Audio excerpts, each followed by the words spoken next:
స్థాయి నుంచి రాష్ట్ర స్థాయి దాకా ఉన్నటువంటి అన్ని స్థాయిలో ఉన్నటువంటి ప్రజాప్రతినిధులు పెద్ద ఎత్తున తరలి వచ్చి ఈరోజు బీసీల ఆకాంక్ష కామారెడ్డి డిక్లరేషన్లో బీసీలకు 42% రిజర్వేషన్లు కల్పిస్తామని చెప్పి స్పష్టమైనటువంటి హామీ ఇచ్చి బీసీల చేత ఓట్లు వేయించుకొని గద్దెనెక్కినటువంటి ప్రభుత్వం రేవంత్ రెడ్డి గారి ప్రభుత్వం ఈరోజు ఇచ్చిన మాటకు కట్టుబడి లేకుండా ఆర్డినెన్స్ల పేరిట కాలయాపన చేసేటువంటి ప్రయత్నం ఏదైతే చేస్తా ఉన్నారో ఇది మంచి పద్ధతి కాదు అని చెప్పి ఈ ప్రభుత్వానికి తెలియజేస్తా ఉన్నాం అని చెప్పి సందర్భంగా తెలియజేస్తా ఉన్నాం.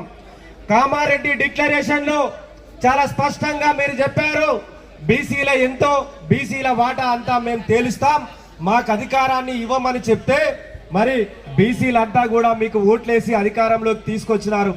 ఈరోజు అధికారంలోకి వచ్చిన తర్వాత మీరు సంవత్సరంన్నర నుంచి సర్పంచ్ ఎంపీటీసీ ఎన్నికలు జరపలేదు. సంవత్సరం నుంచి జరపకపోతే ఏం జరిగింది?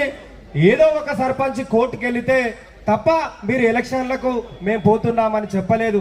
అంటే కోర్టు చెప్పిందని చెప్పి హడావిడిగా మేము ఎలక్షన్ నిర్వహిస్తామని చెప్పి మీరు ప్రయత్నం చేస్తా ఉన్నారు. మేము ఒక్కటే అలగదలుచుకున్నాం, బీసీలెంతో బీసీల వాటా అంతా తేల్చిన తర్వాతనే ఎన్నికలు నిర్వహించాల్సినటువంటి అవసరం ఉన్నది. మరి సంవత్సరాల కాలం పాటు మీరు ఎన్నికలు నిర్వహించకపోతే గ్రామాలల్లో కొంపలు మునిగిపోయిందేం లేదు. మీరు కోర్టు ఆదేశాల ప్రకారం నడుస్తామని చెప్పి నమ్మబలికేటువంటి ప్రయత్నం చేస్తున్నారు. అది మంచి పద్ధతి కాదు. ఈ ప్రభుత్వానికి ఈ రాష్ట్రంలో ఉన్నటువంటి 4 కోట్ల జనాభాలో 50% అంటే 2 కోట్ల జనాభా బీసీలు ఉన్నారు. మీరు ఆర్డినెన్స్ల పేరిట కాలయాపన చేస్తూ బీసీలను మోసం చేయాలని చూస్తే రాబోయే ఎన్నికలలో స్థానిక సంస్థలు ఏవైతే ఉన్నాయో 2 కోట్ల మంది బీసీలు 2,000 జమ చేస్తే 500 కోట్ల రూపాయలు అవుతాయి. అన్ని జిల్లాలు తిరిగే మరి కాంగ్రెస్ పార్టీ ప్రజాప్రతినిధులు గెలవకుండా మిమ్మల్ని భూస్థాపితం చేసేటువంటి నిర్ణయం ఈ బీసీ ప్రజాప్రతినిధుల ఫోరం నిర్ణయం తీసుకుంటుంది.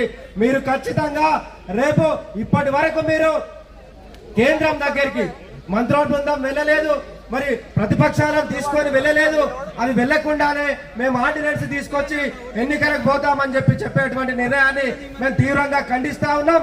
ఈ రోజు బీసీ ప్రజాప్రతినిధుల ఫోరం ఏర్పాటు చేసి ఈ రోజు పిలిపివ్వగానే ఇంత పెద్ద ఎత్తున వివిధ జిల్లాల నుంచి తరలి వచ్చినటువంటి మీ అందరికి కూడా హృదయపూర్వక ధన్యవాదాలు తెలియజేస్తూ నాకు ఈ అవకాశం ఇచ్చినందుకు ధన్యవాదాలు.